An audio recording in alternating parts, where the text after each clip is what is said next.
নমস্কার, আবার ফিরে এলাম এনকে ডিজিটালে আমার সাপ্তাহিক অনুষ্ঠান সরাসরি সুমন।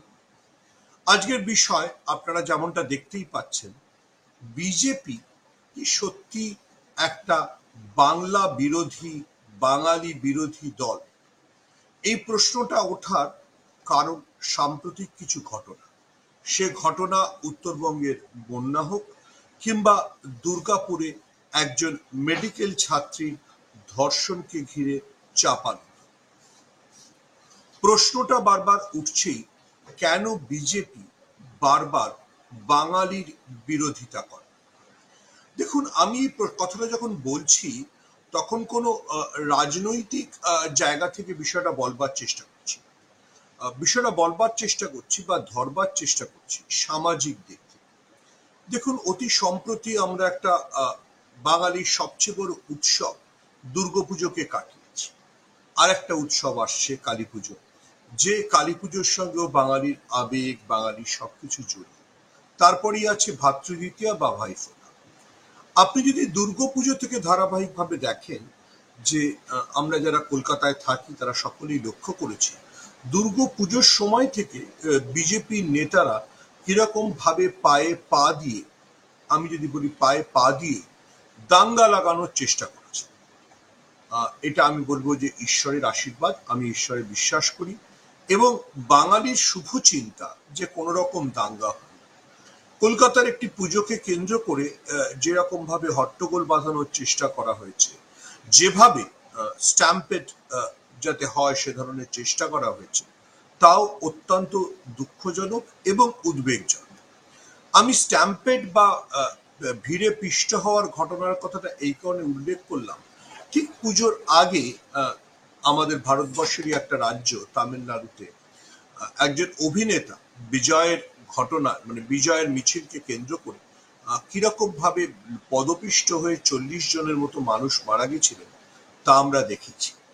তারপরেও কলকাতার দুর্গাপুজোর সময় যাতে বাঙালির বদনাম হয়, যাতে বাঙালির দুর্গাপুজোকে ঘিরে শোরগোল হয়, যাতে বাঙালি সম্পর্কে খারাপ খারাপ অভিজ্ঞতা গোটা দেশে ছড়িয়ে পড়ে, সেই জন্য স্ট্যাম্পেড বাঁধানোর কিরকম চেষ্টা করা হয়েছিল সেটা আমরা দেখেছি।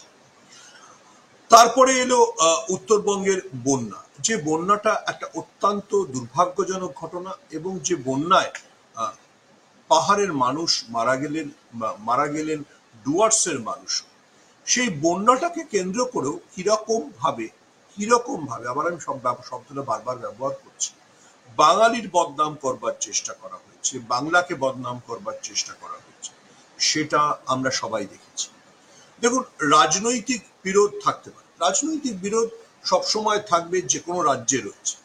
কিন্তু আমি আপনাদের মনে করিয়ে দিতে চাই, গুজরাটে যখন ভূমিকম্প হয়েছিল তখন গুজরাটের মুখ্যমন্ত্রী ছিলেন নরেন্দ্র মোদী, আর সেই সময় দিল্লিতে কংগ্রেসের সরকার ছিল।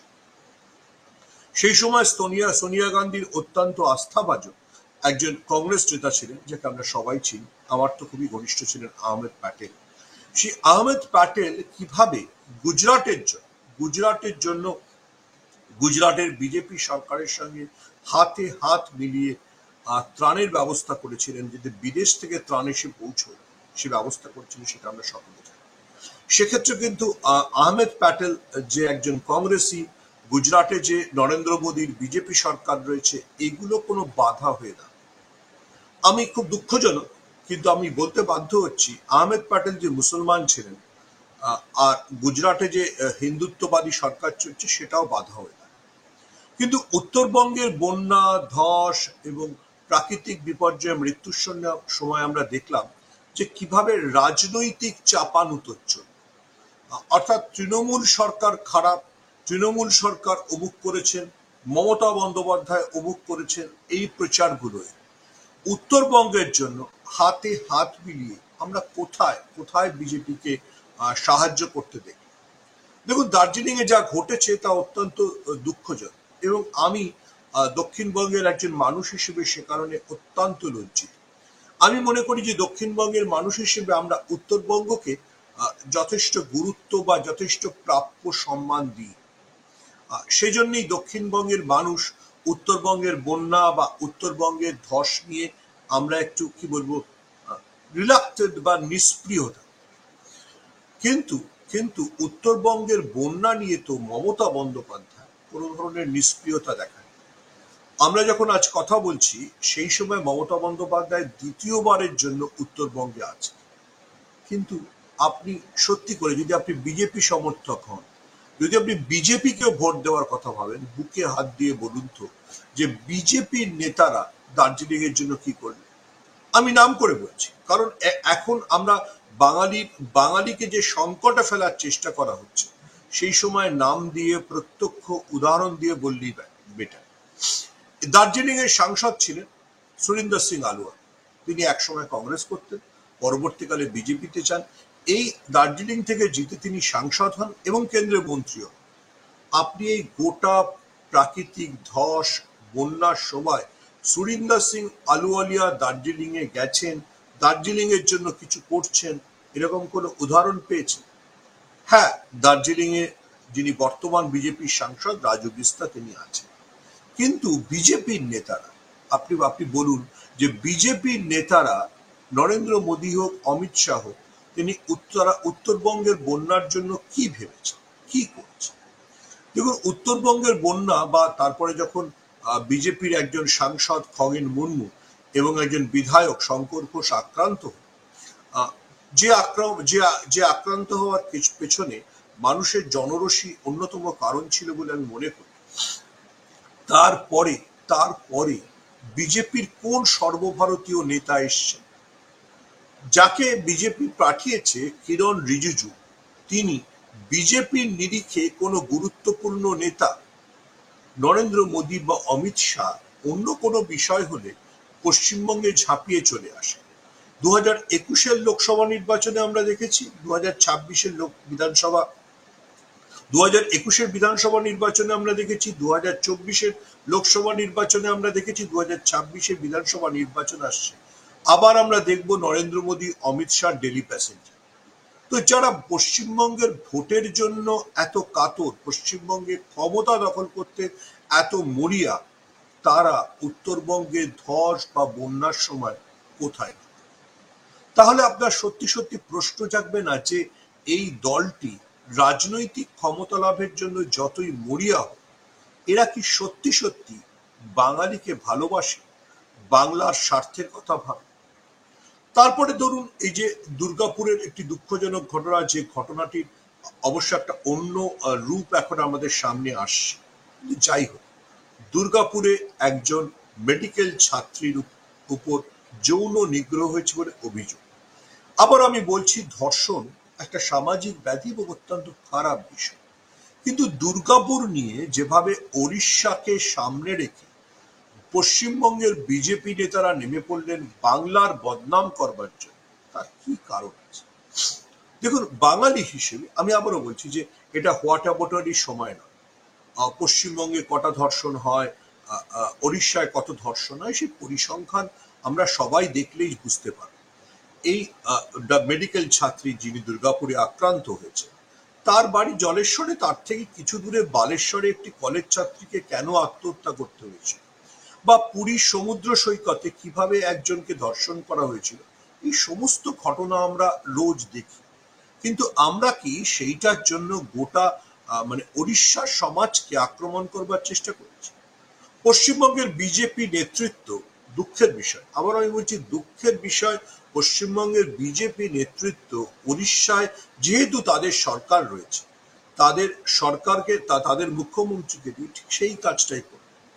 মমতা বন্দ্যোপাধ্যায় বাধ্য হয়ে প্রত্যুত্তর দিলেন, কিন্তু একজন মহিলা হিসেবে, পশ্চিমবঙ্গের মুখ্যমন্ত্রী হিসেবে এটা কি খুব সম্মানের কাজ যে একটা ধর্ষণের ঘটনাকে ব্যবহার করে গোটা পশ্চিমবঙ্গকে বদনাম করার চেষ্টা করে?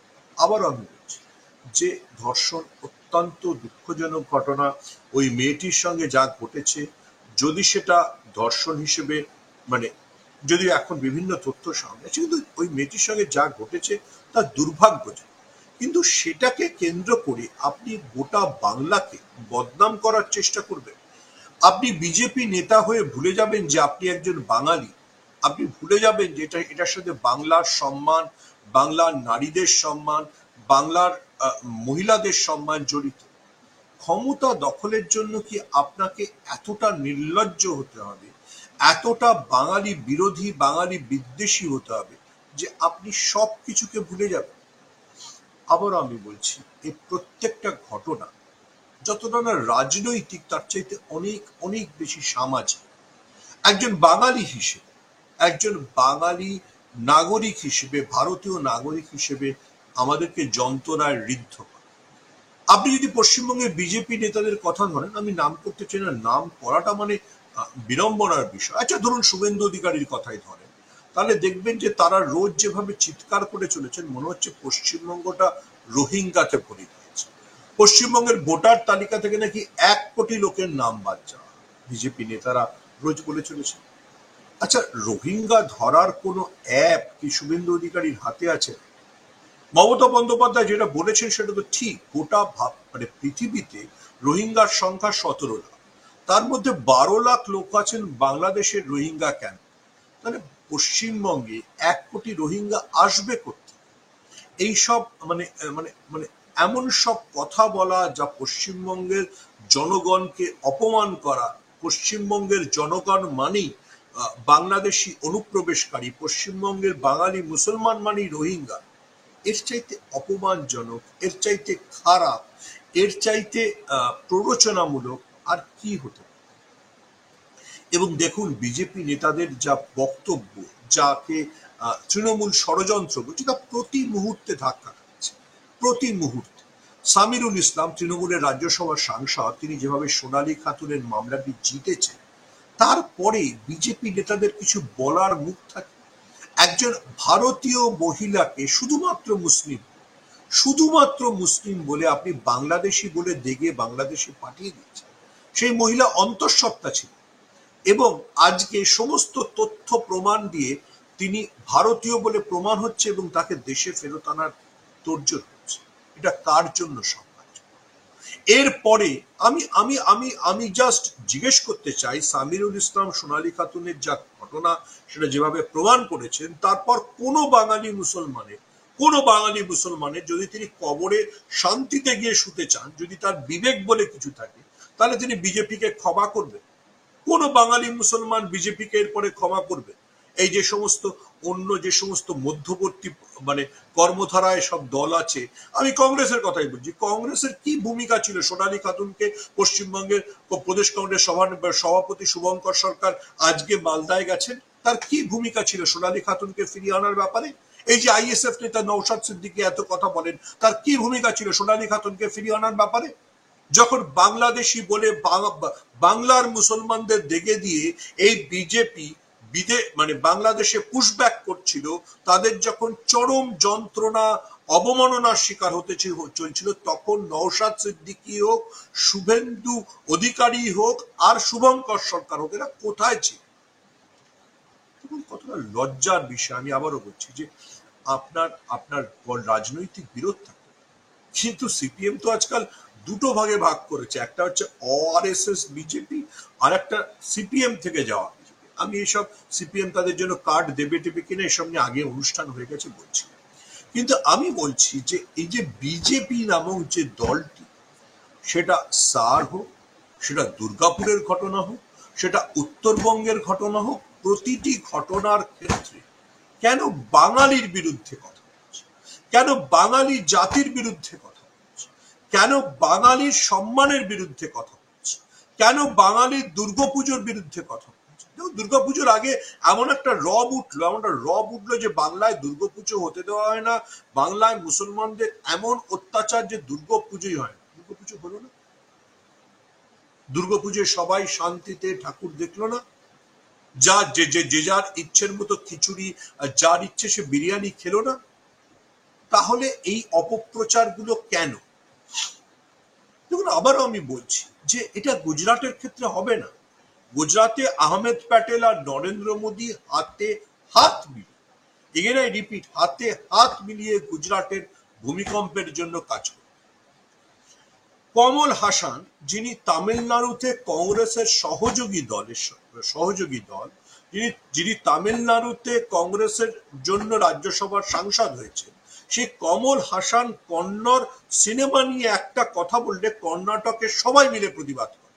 কর্ণাটকের কংগ্রেসী মুখ্যমন্ত্রী, কর্ণাটকের বিজেপি নেতা, কর্ণাটকের সামাজিক কর্মীরা তারা কমল হাসানকে সামাজিকভাবে বয়কটের ডাক।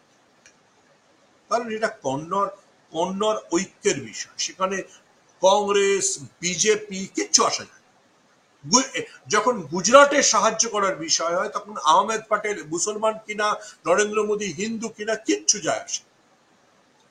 তাহলে দার্জিলিং ধস নাও, তাহলে উত্তরবঙ্গে বন্যা হোক, কেন কেন কেন বাঙালিকে এই বারবার অত্যাচারের শিকার হতে হবে? কেন বিজেপি শুধুমাত্র বাঙালির বিরুদ্ধে কথা? আপনি বলুন যে মানে উত্তরবঙ্গে এইগুলো সমস্যা। আপনি বলুন যে পাহাড়ে মানে নির্মাণের ত্রুটি রয়েছে, কিন্তু সেই নির্মাণের ত্রুটিকে তো আপনি, আপনার সাংসদ রাজু বিস্তা, ওখানে 5 বছরের বেশি সাংসদ আছে, আপনি সেটা অস্বীকার করতে পারেন? আপনি আপনি জিজ্ঞেস করুন সুরিন্দর সিং আলুওয়ালিয়াকে দাঁড় করিয়ে পাহাড়ে এত নির্মাণ হলো কি করে? আপনি সেই প্রশ্ন করছেন। আপনি আশ্চর্যজনক বাঙালির বিরুদ্ধে কথা বলছেন। তো আমার মনে হবে না একজন বাঙালি হিসেবে যে আপনি বাঙালির পুজোকে বদনাম করছেন, বাঙালির দুর্গা পুজোকে বদনাম করছেন, বাঙালির কালী পুজোকে বদনাম করছেন, এবং তারপর আপনি বাঙালির কাছে ভোট চাইছেন। আপনি প্রত্যেকটি বাঙালি মুসলমানকে দেগে দিচ্ছেন অনুপ্রবেশকারী হিসেবে। আপনি বাঙালি মুসলমানকে দেগে দিচ্ছেন রোহিঙ্গা হিসেবে। একজন অন্তঃসত্ত্বা বাঙালি মহিলাকে যখন বিএসএফ অন্যায়ভাবে বাংলাদেশে পুশব্যাক করছে, আপনি রুখে দাঁড়াচ্ছেন। আপনি নওশাদ সিদ্দিকী হতে পারেন, আপনি শুভঙ্কর সরকার হতে পারেন, আপনি যে ইচ্ছে হতে পারেন। আপনি যদি বাঙালির স্বার্থের বিরুদ্ধে কথা বলেন, আপনি যদি বাঙালির স্বার্থে না দাঁড়ান, তাহলে আপনি কে? আবারও বলছে, এই যে সার নিয়ে একটা আলোড়ন তোলার চেষ্টা করা হচ্ছে এবং বারবার বারবার বারবার বলা হচ্ছে যে বাংলায় নাকি মানে অবৈধ ভোটার ঢুকে ছেয়ে গেছে, এবং এক শ্রেণীর গদি মিডিয়া রোজ লিখে যাচ্ছে যে বাংলায় নাকি ম্যাপিং করে বোঝাই যাচ্ছে না যে 2002 সালের ভোটার লিস্টের সাথে কত মিল আছে। আমি সব গদি মিডিয়ার চরিত্র নিয়ে বলতে চাই না, সেটা নিয়ে দরকার আরেকদিন আরেকটা এপিসোড। আপনারা দুর্গাপুর নিয়ে যা প্রমাণ করতে চেয়েছিলেন সেটা প্রমাণ হলো। যখন এখন উল্টো তথ্য আসছে, আপনি কি বলবেন এই গদি মিডিয়াররা? আপনি যে বাংলাকে ধর্ষণের মানে একদম বিচরণ ক্ষেত্র হিসেবে প্রমাণ করতে চেয়েছিলেন, আপনি কি ভুলে গেছিলেন ন্যাশনাল ক্রাইম রেকর্ডস ব্যুরো কলকাতাকে ভারতবর্ষের সেফেস্ট সিটি বলছে? National crime records bureau Mamata Bandyopadhyay, Abhishek Bandyopadhyay বা তৃণমূল তৈরি করে না, ওটা পরিসংখ্যান দিয়ে দেশের স্বরাষ্ট্র মন্ত্রক তৈরি। তো কেন কেন কেন প্রতিনিয়ত এই বাঙালিকে অপমান, বাঙালিকে আক্রমণ, বাংলাকে হতমান করবার চেষ্টা? আবারও বলছি, শুধুমাত্র ক্ষমতা দখলের জন্য এটা গুজরাটে আপনি করতে পারবেন না, এটা কর্ণাটকে আপনি করতে পারবেন না। কর্ণাটকে গিয়ে আপনি কর্ণাটকের স্বার্থের বিরুদ্ধে একটা কথা বলুন, ইয়েদুরিয়াপ্পা আপনার প্রতিবাদ করবে, কর্ণাটকের বিজেপি নেতারা আপনার প্রতিবাদ করবে। আপনি গুজরাটে গিয়ে গুজরাটের ভূমিকম্পের সময় একবার খবরের কাগজের রিপোর্ট দেখে দেখুন, আপনি দেখবেন যে সরকার এবং বিরোধীরা কিভাবে হাতে হাত মিলিয়ে সেখানে ত্রাণের কাজে সাহায্য করছে। আর পশ্চিমবঙ্গ, আমরা এতই দুর্ভাগা যে আমাদেরকে অপমান অত্যাচারের জন্য আপনি ক্রমাগত রাজনৈতিক কৌশলকে ব্যবহার করে যান। আপনি দেখে বুঝতে পারছেন না যে নরেন্দ্র মোদীকে আফগানিস্তানের তালিবানদের সঙ্গে হাত মেলাতে হচ্ছে পাকিস্তানকে ঠেকাতে? আপনার মুসলমান বিদ্বেষ নিয়ে আপনি কি করবেন? আপনার এই মুসলমান বিদ্বেষ তো হুগলির খানাকুল আর পূর্ব মেদিনীপুরে সীমাবদ্ধ। যে যোগী আদিত্যনাথ আই লাভ মোহাম্মদের বিরুদ্ধে এত উত্তরপ্রদেশে কথা বলেছিলেন, তার বুকের উপর দাঁড়িয়ে সেই উত্তরপ্রদেশের দেওবন্দে গিয়ে তালিবান নেতা, তালিবান বিদেশ মন্ত্রীকে সম্বর্ধনা দেওয়া হয়েছে। সম্বর্ধনা। কোথায় থাকেন শুভেন্দু অধিকারী আর যোগী আদিত্যনাথ? শুভেন্দু অধিকারী বলেন যোগী আদিত্যনাথের ট্রিটমেন্ট দেব। আপনাকে 2026-এর পর কি ট্রিটমেন্ট বাংলার মানুষ দিতে পারে, গণতান্ত্রিক ভাবে কি ট্রিটমেন্ট দিতে পারে, আপনি কখনো ভেবেছেন? এতটা বাংলা বিদ্বেষী, বাঙালি বিদ্বেষী, বাংলার বিরুদ্ধে কথা বলার জন্য? আবারও আমি বলছি, রাজনৈতিক বিরোধ থাকবে, কর্ণাটকে নেই, গুজরাটে নেই, কিন্তু কোথাও এভাবে গোটা জাতিকে, গোটা রাজ্যকে হতমান করার চেষ্টা। বাঙালির দুর্ভাগ্য যে বাঙালির ভাগ্যে এরকম একটা সময় এসছে আর এরকম একটি দল এসছে। আবারও বলছি, বাংলাদেশের অভিজ্ঞতা দিয়ে বলছি, যারা আজকে বাঙালিকে হতমান করার, বাঙালিকে অপমান করার, বাংলাভাষী মুসলমানদেরকে অনুপ্রবেশকারী বলছেন, তাদের ইতিহাসে নাম লেখা থাকবে রাজাকার হিসেবে। আর রাজাকারদের পরিণতি কি হয় জানেন তো? জগদীপ ধনকরকে দেখেছি, এত বিজেপির হয়ে চিৎকার করেছিলেন, একটা ক্ষণিকের মুহূর্তের জন্য নরেন্দ্র মোদী, অমিত শাহের পছন্দ হয়নি, তাকে উপরাষ্ট্রপতি পদ থেকে সরিয়ে কোথায় পাঠিয়ে দেওয়া হয়েছে আজ অব্দি কেউ জানে না। যারা বিজেপির হয়ে গলা ফাটাচ্ছেন, যারা চিৎকার করছেন, তাদের কবরে মাটি দেওয়ার জন্য কেউ আসবে। আপনি যদি নিজের জাতির প্রতি, নিজের কওমের প্রতি, নিজের রাজ্যের প্রতি বিশ্বাসঘাতকতা করেন, তাহলে আপনার কবরে মাটি দেওয়ার জন্য কেউ আসবে। আপনি যত বড় ইউটিউবার হন, যত বড় নেতা হন, যত বড় তাত্ত্বিক হন, আপনি বাংলার সঙ্গে বিশ্বাসঘাতকতা করছেন। আবারও বলছি, বাঙালি বিদ্বেষ, বাংলাকে অপমান, বাংলাকে হতমান করার চেষ্টা বাঙালি শেষ পর্যন্ত। আজকের এপিসোড এই পর্যন্তই। আবারও কৃতজ্ঞতা এনকে ডিজিটালের কর্ণধার প্রবীর বিশ্বাস এবং তার পুত্র টেকনিক্যাল হেড অনির্বাণের প্রতি। আজকের এপিসোড আপনারা দেখলেন, আবার ফিরে আসবো আরেকটি এপিসোড। আপাতত এই